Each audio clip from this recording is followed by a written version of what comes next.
আসসালামু আলাইকুম। আজকে আমরা কোথায় যাচ্ছি? পার্বতীপুর রেলওয়ে স্টেশনের ওই ইঞ্জিল ঘর। আপনারা সবাই দেখেন আমার এই ভিডিওটা। এই হলো আমাদের পুরাতন স্টেশন পার্বতীপুর ইঞ্জিল ঘর।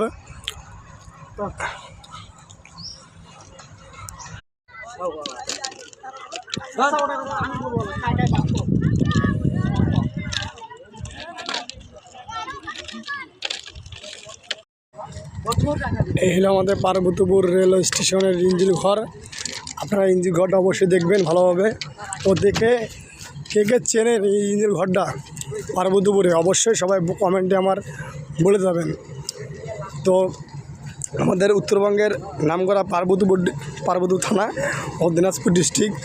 তো এই দিনাজপুর ডিস্ট্রিক্টে পার্বতীপুর থানা কে কে চেনেন অবশ্যই সবাই বলবেন, না বলে কেউ যাবেন না। তো আমার এই ভিডিওটা সবাই সম্পূর্ণ দেখবেন, দেখার পরে আমাকে কমেন্টটা করবেন আসলে আমাদের পার্বতীপুর থানায় কী কী আছে ও না আছে। তো আপনারা সকলে দেখবেন ভিডিওটা আসলে কেমন হয়েছে আসলে সকলে বলবেন, না বলাতে কেউ বলে যাবেন না। এই হলো আমাদের পার্বতীপুর ইঞ্জিল ঘর, আপনারা সকলে দেখেন। তো আমি সবাইকে দেখার চেষ্টা করাচ্ছি, তো অনুভবটি আপনারা সকলে জানবেন। এটা আমাদের গেট।